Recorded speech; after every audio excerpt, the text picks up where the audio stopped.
हम तो एकदम परेशान हैं इन लोगों से। एक उधर से बंद कर देता है सब, मतलब पेशाबों को खाना करने की दिक्कत।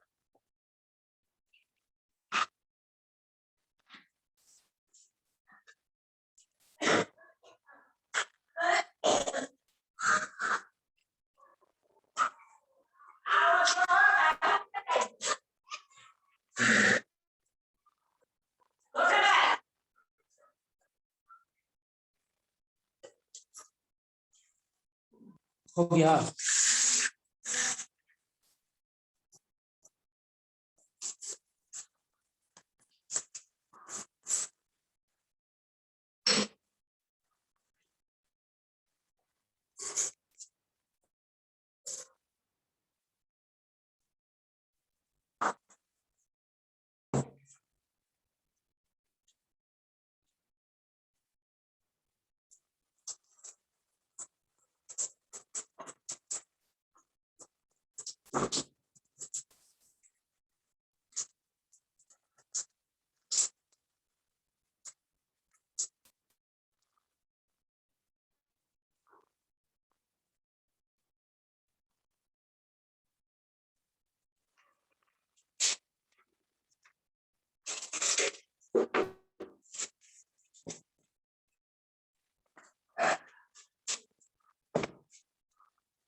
Hello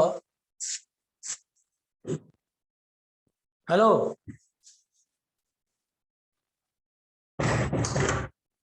hello.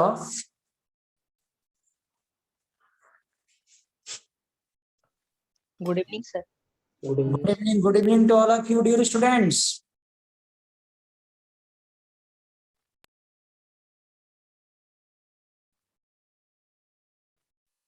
Today it is very weak network and the network is not functioning well.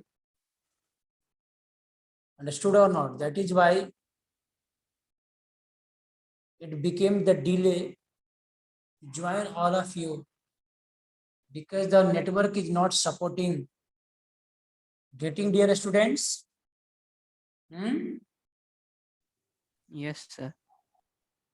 The main reason behind it was to have a very weak network. Only 6 or 7 students till now have joined. Yes, Raj, Shreya Kumari, Kishan, Nikhil, Sandeep, Deepak, Deepshikha. Okay, good. We last time studied about the what active citizen and passive citizens. I was teaching you. Declaration of the rights of men and citizens I have taught you. The sound is reaching you well, dear students. You are able to hear my sound clearly? Yes, sir. Hello? Yes, sir. Yes, sir. So why not responding, any one of you, my dear students? Huh? Bolo? Yes, sir. All of you should respond me immediately, na? Huh? No one is responding. Only one student or the 2 students are only responding.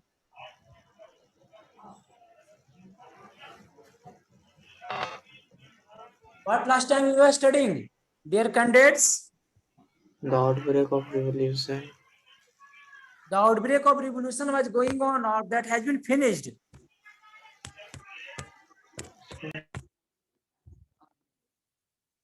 Huh? Nothing is in your mind. Nothing is in your mind. This topic has been finished. Not Huh? yet. Complete. How did France become a constitutional monarchy? I have taught you or not? No, sir. No. How it is? Are you sure? Deepsika, Shreya, Yes, Kishan, sir. बोलो बोलो बोलो बाबू बोलो. Yes. Interact करो. Are you sure this topic has not been finished? Yes, France, sir. how did France become a constitutional monarchy? I haven't told you. Start करना है यहाँ से. यहाँ से स्टार्ट करना है. चलो ठीक है. Write down questions. Write down some questions. I am just giving you. How did France become? How did France become a constitutional monarchy? How did France become a constitutional monarchy? Written this question. Yes, sir. Next question, write down. Who were called the active citizens of France and the passive citizens of France? Who were known as active citizens of France and the passive citizens of France?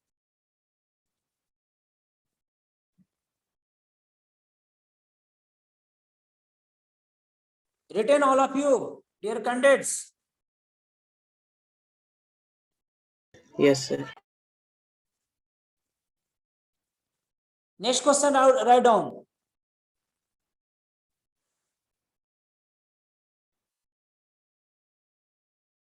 What were the rights? What were the rights? What were the rights given to the main and citizen, the main and the citizen of France, the main and the citizen of France, the main and citizen of France? Repeat the question, sir. What were the rights? What were the rights? RIGST, what were the rights given to the main and citizen of France?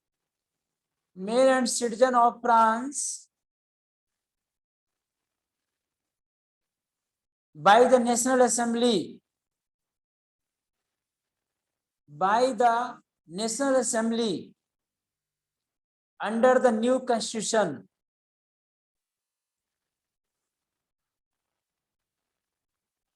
Under the new constitution. Under the new constitution. Under the new constitution, what were the rights given to the men and citizen of France by the National Assembly? Written the question. Yes, sir. All of you written, my dear students. Yes, sir. Good.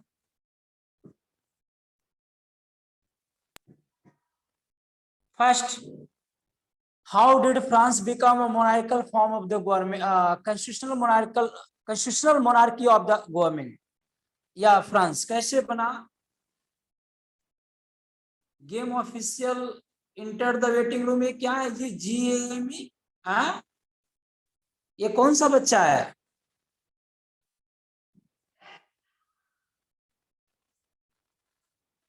Game official, ये क्या नाम से कौन सा लड़का है join करना चाहता है जी?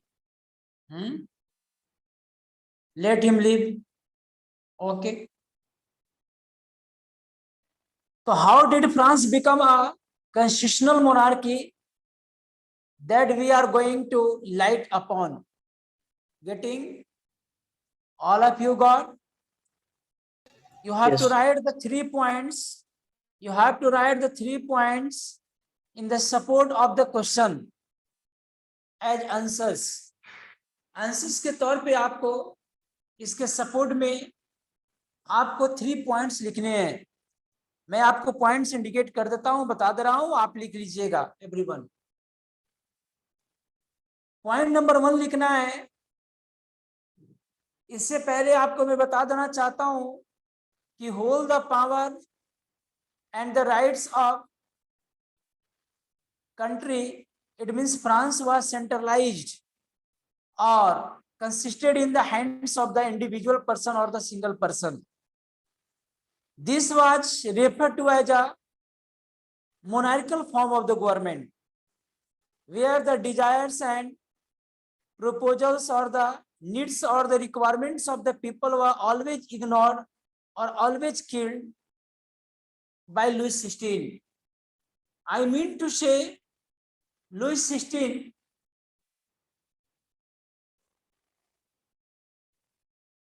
who were referred to as the despotic power of France, it means he was all in all of France.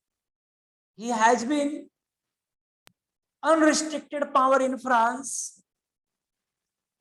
He was the monarchical head, और कह सकते हैं कि whole the power of France was consisted in the hand of the single person. It was Louis XVI. This was the situation before becoming the France a constitutional monarchy. It means there was no rules and regulations. There was no provision of constitution in France. The king's orders, the king's desire, the king's proposal, the king's wish was the constitution of France. It means whatever the King Louis XVI desired, that used to take the form of the rules and regulation in France, where the desire or necessity or the requirements of the people, common people, were always killed, always crushed by Louis XVI. I mean to say here, there was the form of the monarchical government running in France, as you have already known, and all of you have well understood till now regarding the system of France, or what was mismanagement, what was disordering going on in France.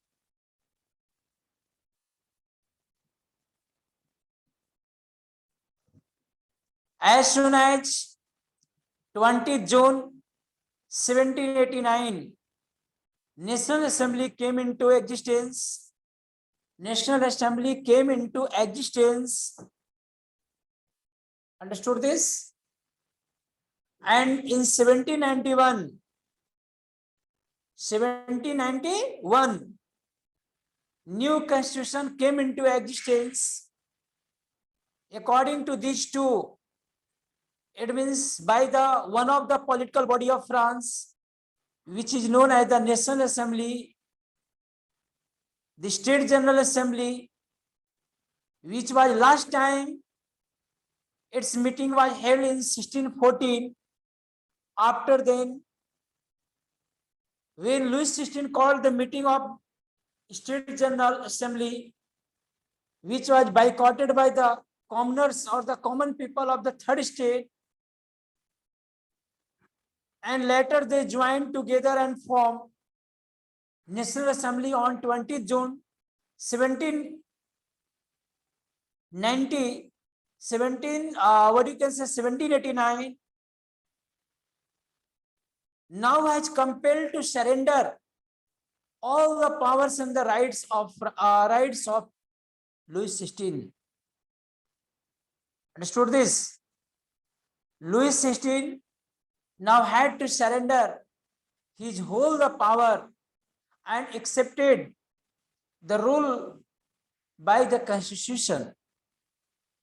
You have already understood that the National Assembly, which has passed the decree according to which all the privileges, all the rights, all the powers of Louis XVI had to be abolished. All types of the dues, all types of the taxes were now ended forever. Commoners had to pay the tax. All of the people had to pay the taxes only on the behalf of the betterment of France. All the people were equal before the laws. This system, after they implemented in France, I mean to say, as soon as the National Assembly came into existence and the Constitution came into, or Constitution was drafted in 1791, the main aim, the main intention of forming the constitution and forming the political body National Assembly of France was to abolish the powers and rights of king. You have to write the first point as like this. First point में आपको इस question के जवाब में first point में क्या लिखोगे? तो फर्स्ट पॉइंट में लिखोगे कि the main M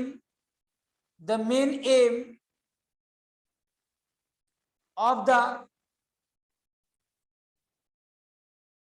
national assembly under the new constitution was to abolish all the powers and rights or privileges of Louis XVI or of the king or the monarchical government.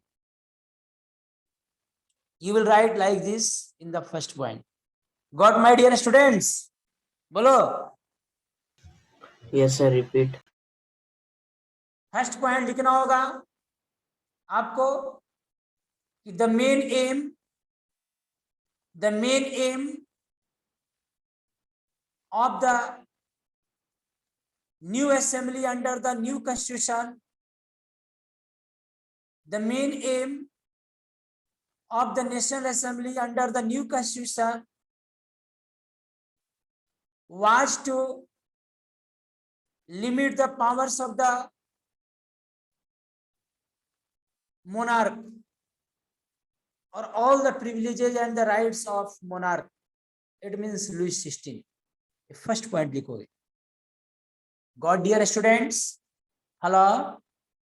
Yes.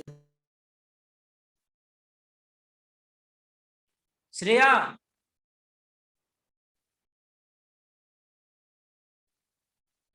Sakshi, करनीत Kumar, Deepshikha, Sandeep. Yes, sir. How sorrowfully only the single candidate is responding except all. Where all of you have gone, my dear students? Deepshika, Yes, sir. are you not in the class?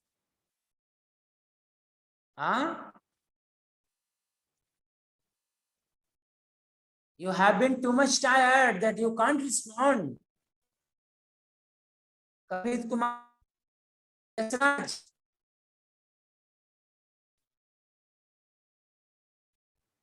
Swati, Ishan Verma, Nikhil Raj, Sandeep Kumar. Yes, sir. Yes, sir. क्या बात है जी? सबका सब बच्चा चुप है, खामोश है. खामोश रहने से पढ़ाई होगा जी? बताओ तो. What the system you have followed like that? This is not the good thing, not fair. What you are doing, all of you? If you don't respond, then what can and how can I teach you?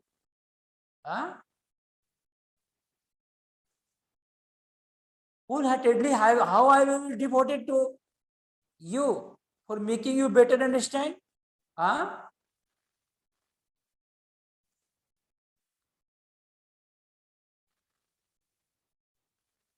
The second point you will write in the support of the answer, or you can say as a answer के रूप में आप second point क्या लिखोगे? First point समझ में आया ना? क्या लिखना है? Yes, sir. Yes, sir. Second point में लिखोगे कि now no more the powers of the country will be held in the hands of the individual or the any group of the persons. Now no more the powers of the country will be held in the hands of individuals or the group of the people. This is the second person. This is the second point. Third point में आप लिखोगे now the. Sir, repeat second point.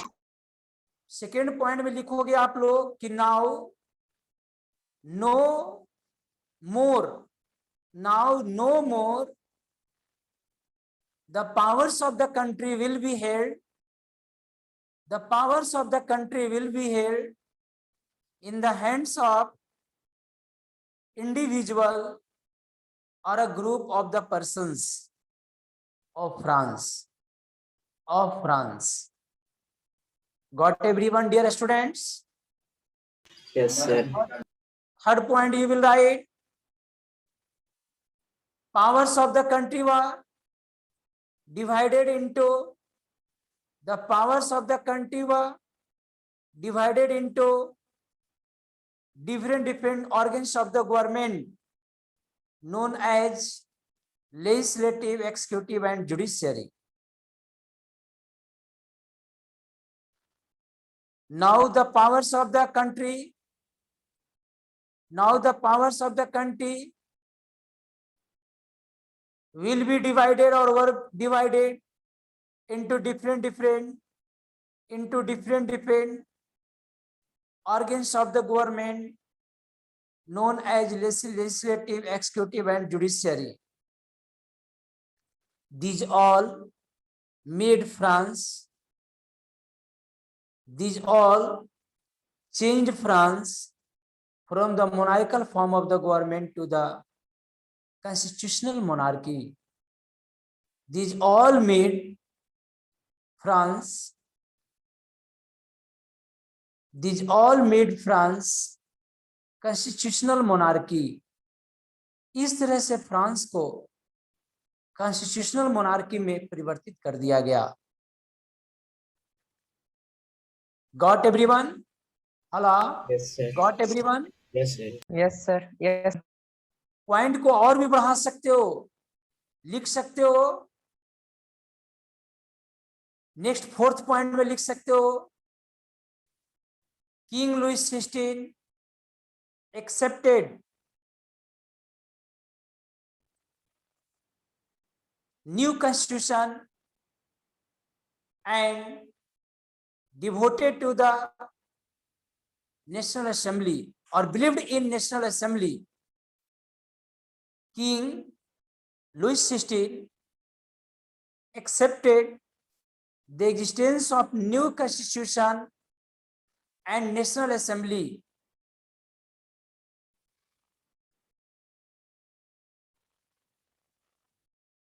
To run the government, to run the government. Fifth point लिखोगे, according to a decree, according to a decree, DECREE, according to a decree, new assembly according to National Assembly according to new constitution,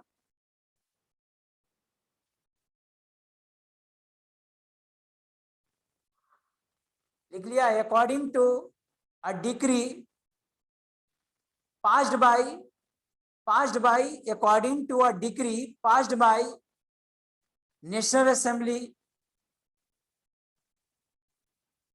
under the new constitution, forced to, FORCED, forced to surrender all the powers, privileges, rights, all the powers, privileges, rights of Louis XVI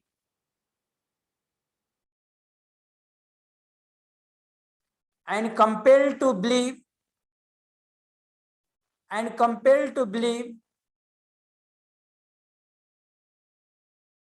democratic concepts in France. Got everyone? बोलिए। Yes, sir. समझ में आया जी? Yes, Yes. sir. Good. इस तरह से France अभी तक monarchal government से बदल करके अब कॉन्स्टिट्यूशनल मोनार्की बन गया। का मतलब है कि Louis 16 was still head of the country, he was still in the form of the government, but he was as like the person without life, the body without life. what is the situation of a dead man? That the dead man is a body without life, body without soul. The same situation happened with Louis XVI. He was a king without powers. He was a king without crown. राजा तो था लेकिन राजपोषगी नहीं थी। ताजगी उसकी ताजपोषगी जिसको कहते हैं ताज नहीं था उसके पास। राजा तो था लेकिन राज मुकुट नहीं था, ताज नहीं था उसे। का मतलब है कि राजा था लेकिन उसका कोई अपना अधिकार नहीं था। He had to totally believe in the power of the new constitution and also the National Assembly. It means according to the instructions or according to the guidelines given by the new constitution and the National Assembly, Louis XVI had to run the government as like a puppet government, as like the false government or the false head or the what you can say titular head of the country. Louis XVI was nothing but a titular head of the country. नाम मात्र का head बन गया, अब उसके पास कोई शक्ति नहीं था। पूरा का पूरा शक्ति कॉन्स्टिट्यूशन में थी, पूरा का पूरा शक्ति नेशनल असेंबली में था। इस तरह से फ्रांस मोनार्कल फॉर्म से कॉन्स्टिट्यूशनल मोनार्की में तब्दील हो गया। का मतलब है अभी भी मोनार्कल रूप था लेकिन राजा कॉन्स्टिट्यूशन के आधार पर शासन चला रहा था। Good dear students, hello hello, Yes, sir. Good. Everyone understood this? बोलिए। Yes, sir. ठीक है, आगे देखिए। नेक्स्ट पॉइंट है, ये तो पॉइंट हो गया आपको, ये क्वेश्चन का जवाब हो भी गया। नेक्स्ट क्वेश्चन था कि who are known as active citizens and who are known as the passive citizens of France. Active citizens और पैसिव सिटीजन्स में क्या डिफरेंसेस है, ऐसा भी क्वेश्चन आ जाएगा। What was the differences between the active citizen and passive citizens of France? समझ लीजिए।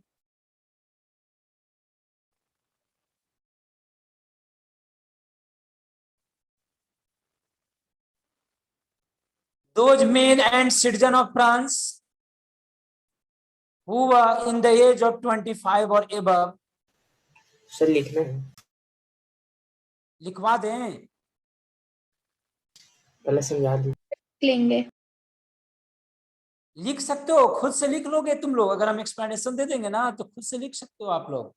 Book का सहारा ले लेना, बुक में एवरीथिंग इज गिवन। मैं आपको केवल एक्सप्लेनेशन, एक पॉइंट बाय पॉइंट एक्सप्लेनेशन दे देता हूँ, मैं अपनी भाषा में पॉइंट बना देता हूँ और प्रयास करना उसे समझने का, खुद से लिखने का प्रयास करना। नहीं अगर हो पाएगा तो नेक्स्ट क्लास में फिर से पूछ लेना। ठीक है सर। और जबकि ये क्वेश्चन बहुत ही इंपॉर्टेंट है, याद रखना, परीक्षा में 100% आएगा। 100% का मतलब 100% एक्टिव सिटीजन के विषय में, पैसिव सिटीजन के विषय में परीक्षा में कंफर्म आएगा ही आएगा, कभी भी जब कभी भी एग्जाम होगा। समझ गए? बोलिए। Yes hello. Yes, sir. Yes sir. अच्छा, आप लोगों से ये पूछना चाह रहा हूं कि ऑन मंडे आप लोग टेस्ट देना चाहोगे इंग्लिश का?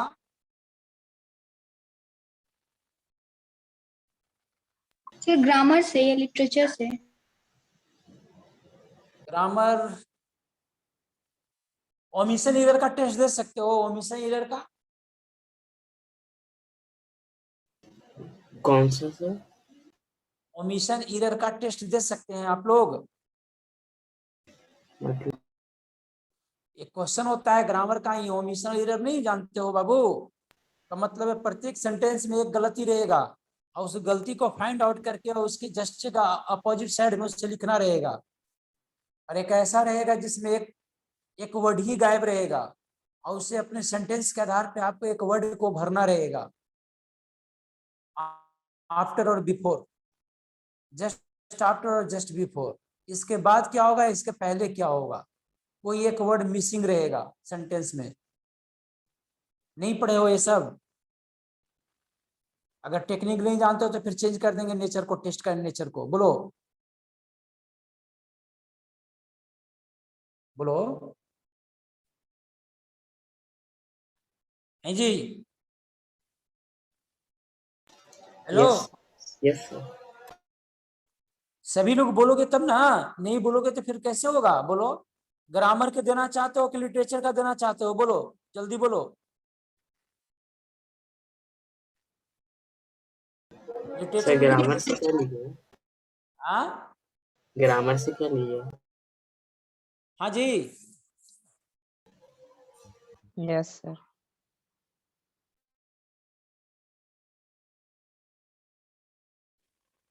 सभी सहमत हैं ग्रामर से?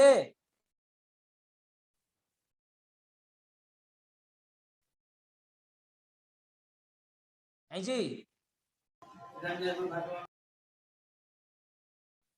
कोई भी नहीं बोलता है बच्चा। Yes sir. ठीक है, बोलो या नहीं बोलो, हो सकता है कि टेस्ट होगा। समझ गया कि नहीं? दिमाग में रख लेना आपने। अगर मेरी आवाज आप तक पहुंच रही है और if you are able to hear my sound, remember on Monday sir दोनों से ले लीजिए। probably that the test of grammar will be held. God. और जितना टाइम है उतना टाइम आप लोगों को सामने, मेरे सामने ही वीडियो ऑन करके लिखना होगा। समझ गए कि नहीं? Yes sir. ठीक है, गुड। चलो आगे देखते हैं। तो मैं आप लोगों को कह रहा था कि एक्टिव सिटीजन उसे कहा जाता था फ्रांस में, दोज मेन, मैंने वुमेन का नाम नहीं लिया हूं, याद करना तुम लोग, गौर से समझना। Those main and citizen of France who are in the age of 25 or the 25 above. Point number 1. Point number 2, such people, those pay the tax to the state or the government equivalent to the 3 days of the wage earners. The tax equal to the amount of the 3 days wage earners. The tax equal to the amount of 3 days wage earners if paid by any person of France to the state government, to the government or the state, जो भी कहिए, and those who had the rights to vote, those who had to right to vote were known as active citizens of France. Were known as active citizens of France. God, dear students, बोलो। Yes. Yes sir. जो Yes, sir. 25 बरस का था या उससे ऊपर, जो 3 दिन के मेहनत के बराबर का, मजदूरी के बराबर का टैक्स पे करता था गवर्नमेंट को, और जिसे वोट देने का अधिकार था फ्रांस में नेशनल असेंबली को, सिर्फ उसे ही एक्टिव सिटीजन समझा जाता था। न्यू कॉन्स्टिट्यूशन ने ऐसा पारित किया था। पैसिव सिटीजन किसको कहा जाता था? जस्ट उल्टा।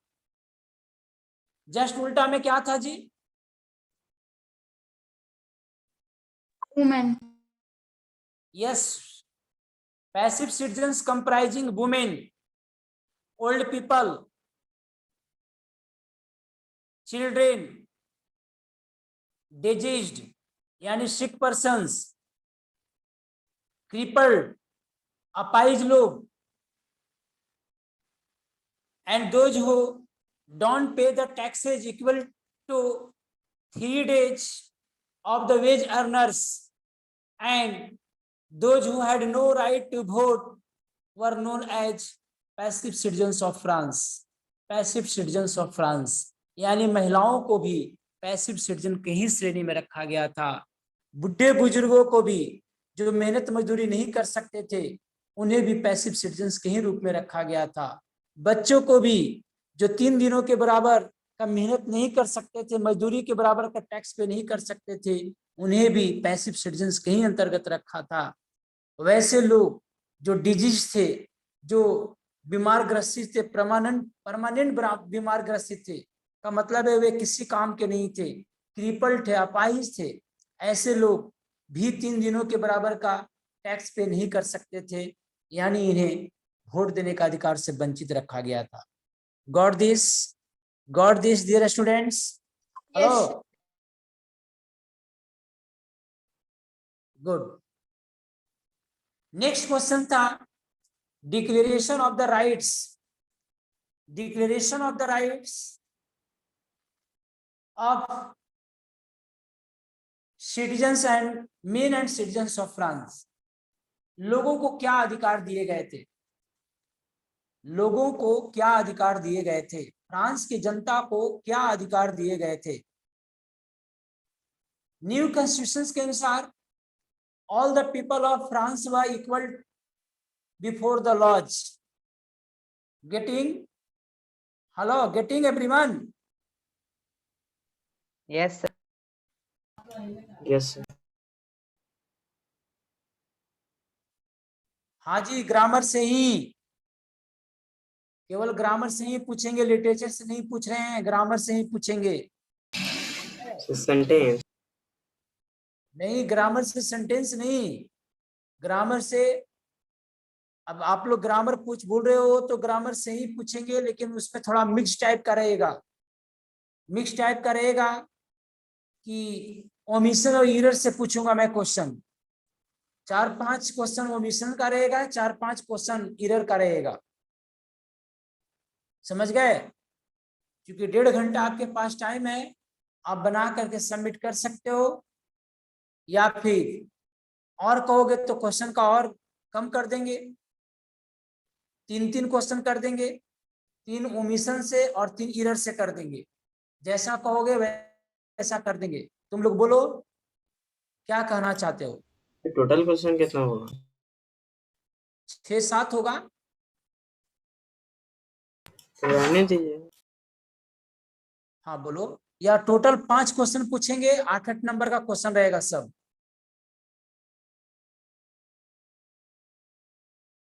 बोलो।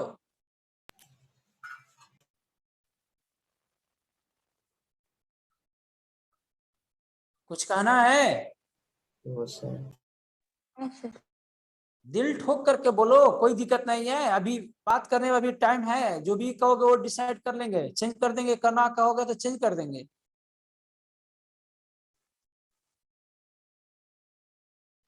जैसे ही क्लास स्टार्ट होगा क्वेश्चन मैं आपको भेज दूंगा। समझ गए? यस आपको सर। क्लास आवर में ही क्वेश्चन बना करके दिखाना होगा। Yes sir. बोलो। यस ऐसा कर सकते हो ना सभी? Yes sir. ठीक है।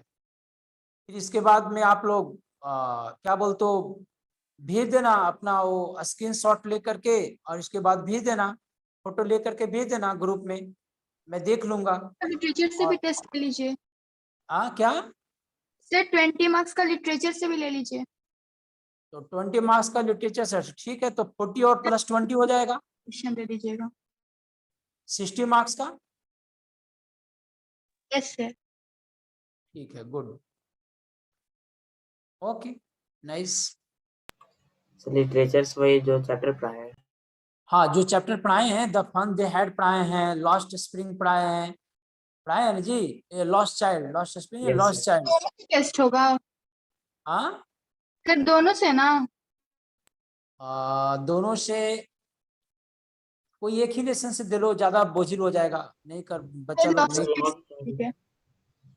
लॉस्ट चाइल्ड से, यस सर। ठीक है, ओके, गुड।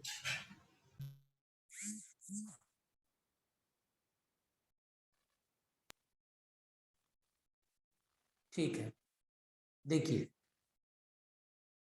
तो जनता को क्या अधिकार दिए गए, राइट्स क्या दिए गए भाई? राइट्स यही मिला कि all the people are equal before the law. Number 2, और क्या दिया गया? राइट टू एक्सप्रेशन और द स्पीच, हर किसी जनता को बोलने का अधिकार दिया गया। All the people were given right to organize the meeting, form the party and express and run their party और the organization. Understood or not? Yes sir. इस तरह का लोगों को अधिकार दिए गए। इतना ही नहीं, राइट टू लाइफ दिया गया। All the people were given right to life, जीने का अधिकार भी खत्म हो चुकी थी फ्रांस में लोगों को, अब लोगों को जीने का अधिकार मिल चुका था। यानी बेवजह किसी को कोई कत्लेआम नहीं कर सकता था, मार नहीं सकता था। यदि कोई ऐसा करता, ऐसे कोई भी अगर अनपार्लियामेंट्री एक्टिविटी अगर किसी के साथ करता, तो उसके बदले में कॉन्स्टिट्यूशन उससे सजा देने का प्रावधान रखी थी। यानी कि लाइफ टू प्रोटेक्शन है ना, या राइट टू लाइफ और right to protection of the life का सिस्टम वहां पे तैयार किया गया। हर एक व्यक्ति को कानून के द्वारा सुरक्षा प्रदान की गई, लोगों को हर किसी को जिंदगी का अधिकार दिया गया। इससे पहले लोगों को अधिकार नहीं था। राइट टू प्रॉपर्टी, अब किसी के भी प्रॉपर्टी को, वेल्थ को, प्रॉपर्टी को, असेट को अनलॉफुली अनाउंस नहीं किया जा सकता है, गैर कानूनी नहीं घोषित किया जा सकता है, या किसी की भी प्रॉपर्टी को छीना नहीं जा सकता है, लिया नहीं जा सकता है बाय फोर्सली। अगर कोई व्यक्ति मेहनत मजदूरी से यह प्रॉपर्टी इकट्ठा किया है, तो उसके प्रॉपर्टी को जबरदस्ती कैप्चर नहीं किया जाएगा, उस पर जबरदस्ती कोई हक अपना दबा नहीं दिखा पाएगा।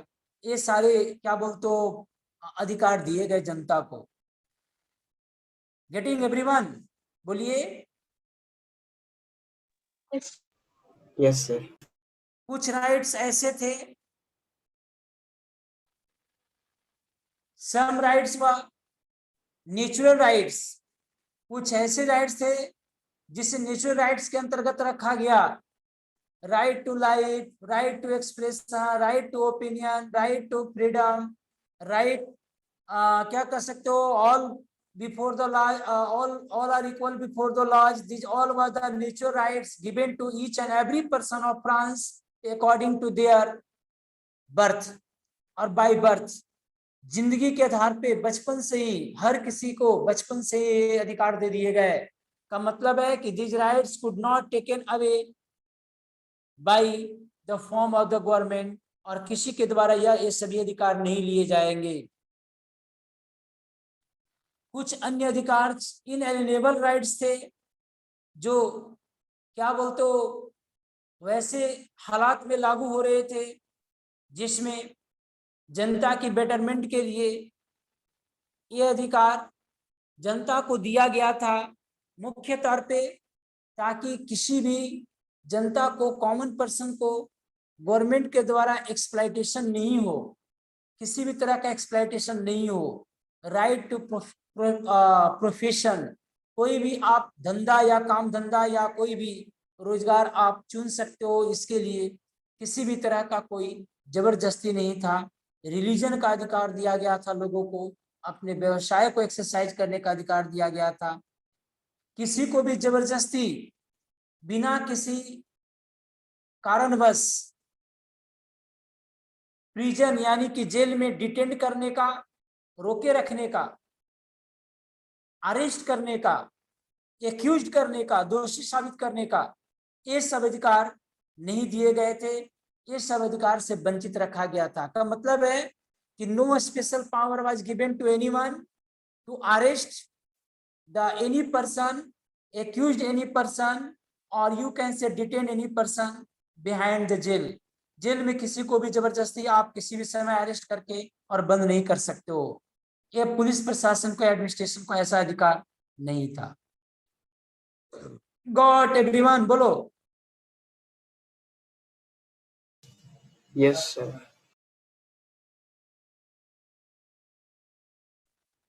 आपको लिबर्टी का अधिकार था। लिबर्टी का मतलब स्वतंत्रता का अधिकार जनता को दी गई थी।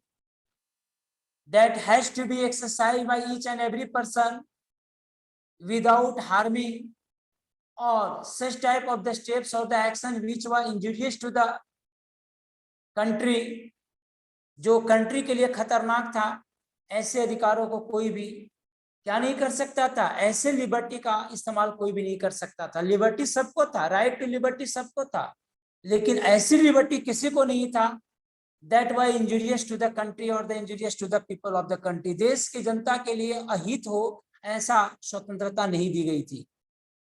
गॉट एवरीवन, बोलो। Yes, sir. तो there were lots of the, क्या कह सकते हैं कि राइट्स दिया गया था जनता को, समझिए कि नहीं। इस तरह से फ्रांस जो है एक मोनार्कल गवर्नमेंट से बदल करके और अब कॉन्स्टिट्यूशनल गवर्नमेंट की तरफ रन कर रही थी, कॉन्स्टिट्यूशनल मोनार्की की तरफ रन कर रही थी। आपके पास नेक्स्ट टॉपिक में कुछ है पॉलिटिकल सिंबल्स। इस पॉलिटिकल सिंबल्स का क्या मतलब है, परीक्षा में इसमें से एकदम श्योर एंड सर्टेन है कि 1-2 क्वेश्चन आएगा ही। 500 mg का टैबलेट है, बहुत ज्यादा एंटीबायोटिक है, बहुत फायदेमंद होगा, याद रखना। पॉलिटिकल सिंबल्स, फ्रांस के कुछ पॉलिटिकल सिंबल्स थे जिसके कुछ अपनी मीनिंग थे, कुछ अपने मतलब थे, कुछ अपने उसका अर्थ हुआ करता था।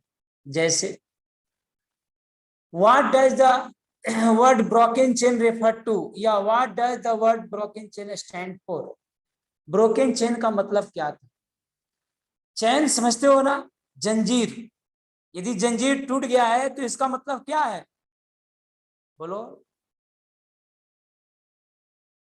बोलो। Broken chain stands becoming free. हाँ, good. All the people now became free. Now they were free from the all types of the slavery or the bondage. अब किसी भी तरह का कोई गुलामी नहीं, कोई दास्तां नहीं, कोई बंधन नहीं। All people became free. Broken chain refers to this. अब हथकड़ियां नहीं है पैरों में, अब हथकड़ियां नहीं है हाथों में, इंसान बिल्कुल फ्री था। पहले लुईस 16 के समय में लोग बंधन में थे, लोग दास्ता की जिंदगी जी रहे थे, लोग गुलामी की जिंदगी जी रहे थे, लोगों के पास स्वतंत्रता नाम मात्र की भी नहीं था। इस तरह की समस्या अब बिल्कुल खत्म हो चुका था। नेक्स्ट है what does the term the bundle of rods और फेसेज रेफर टू। क्वेश्चन में आएगा कि what does the bundle of rods और फेसेज रेफर टू का मतलब है, बंडल ऑफ रॉड्स का मतलब क्या है, फेसेज का मतलब क्या है। अब आपसे मैं पूछता हूँ, एक बचपन में इंग्लिश में कहानी पढ़ा होगा कि एक फादर ने अपने चारों बेटों को बुला करके और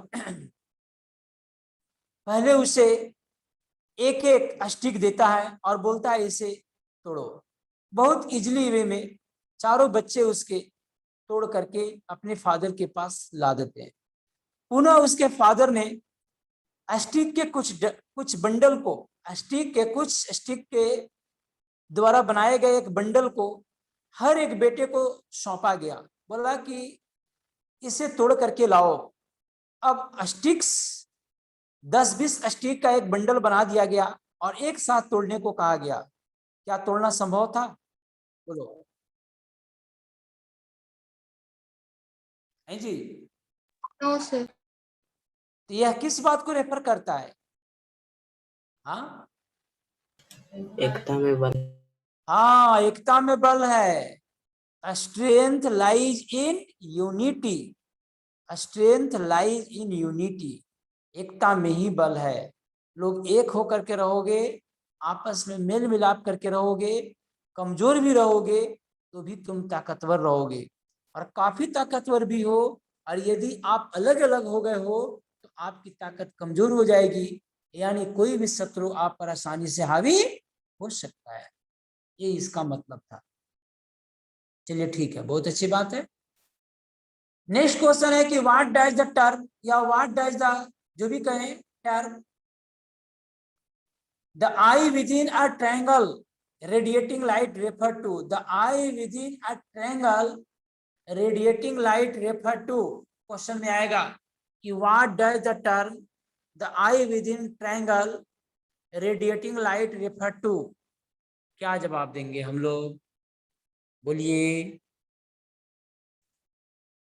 दिस रेफर्स टू नॉलेज। क्या बताता है जी? दिस स्टैंड्स फॉर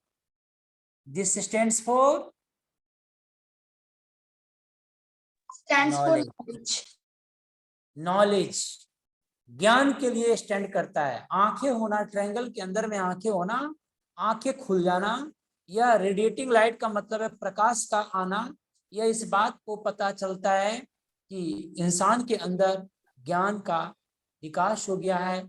इंसान अब उसके फेयर और अनफेयर से, रॉन्ग और राइट से पूरी तरह से परिचित हो गया है, यानी ज्ञानवान हो गया है, नॉलेजेबल हो गया है, यानी नॉलेज के लिए स्टैंड करता है। The eye within triangle radiating light refers to knowledge. It means the rays of the sun will clear the darkness of clouds. का मतलब ये है बाबू कि आपके आंखों के सामने जो अंधेरा है, वह अंधेरा रूपी क्लाउड ज्ञान रूपी सूर्य की किरणों के द्वारा समाप्त हो जाता है।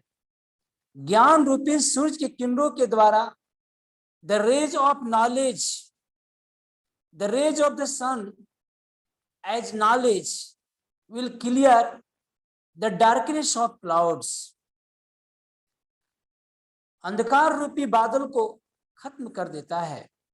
अब जनता के पास लुईस 16 के उसकी सत्ता परिवर्तन के बाद पूरे देश की जनता में, चाहे वहां पे फिलोसफर्स के द्वारा, राइटर्स के द्वारा, थिंकर्स के द्वारा, और क्या कर सकते हो, लीडर्स के द्वारा, मिडिल मैन के द्वारा, कॉमनर्स के द्वारा, लोगों में इस बात का घर कर गया कि they are being exploited by the nobility और द क्लर्जी और the king, and they will not tolerate the orders और the command, and they will not live under the limitation, under the restriction that has been set up by the Louis XVI or by first state and the second state.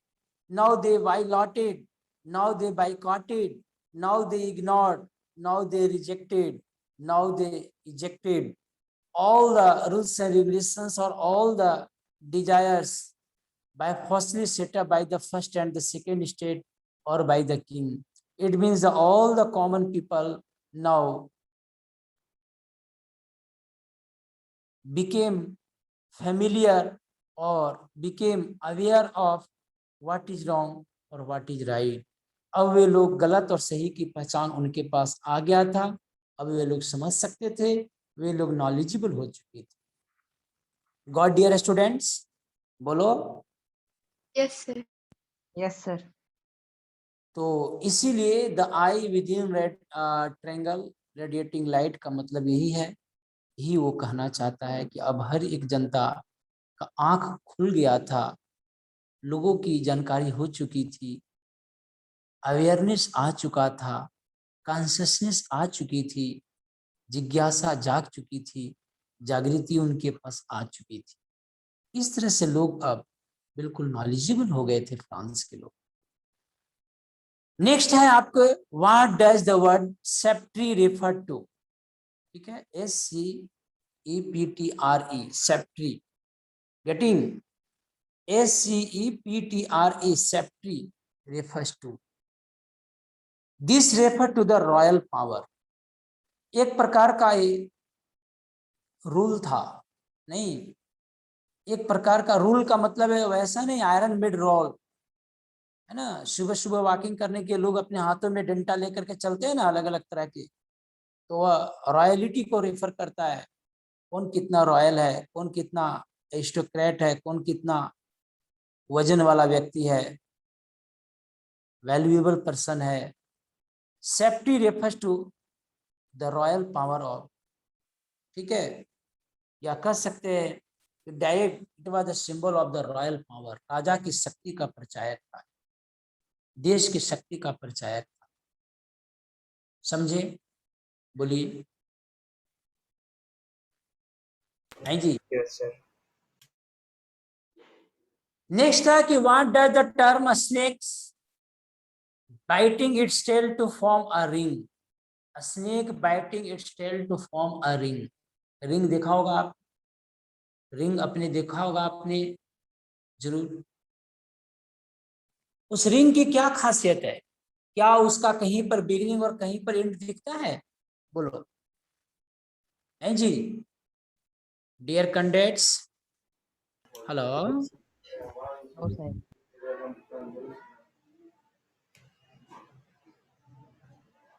उस ring की कहीं पर कोई beginning नहीं होता, neither beginning nor end. It refers to eternity, शाश्वत। Eternity का मतलब क्या हुआ? शाश्वत, परपेचुअल, जो सदा चलते रहता हो, that never stops.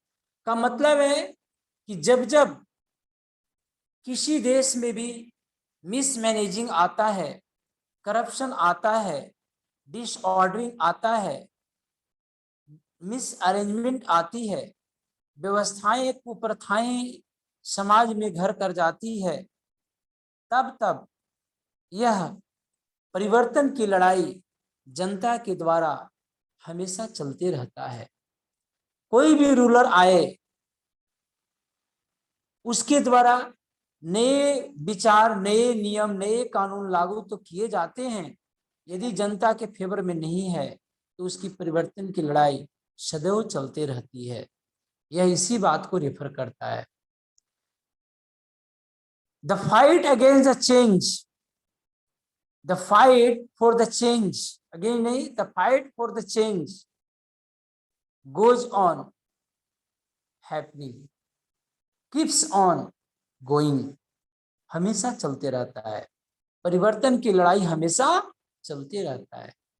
It never ends. कुछ पल के लिए हम और आप उसको दबा सकते हैं, लेकिन रोक नहीं सकते हैं। जिस तरह से नदी की धारा अविरल है, लगातार चलते रहती है, रुक नहीं सकती। कहीं न कहीं पानी को अगर रोका जाएगा तो उस रुके हुए पानी को बहुत दिनों तक रोक नहीं पाएंगे आप।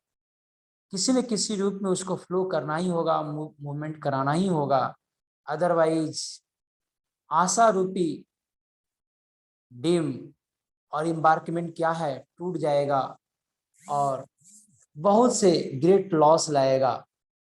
उसी तरह से वहां भी हुआ।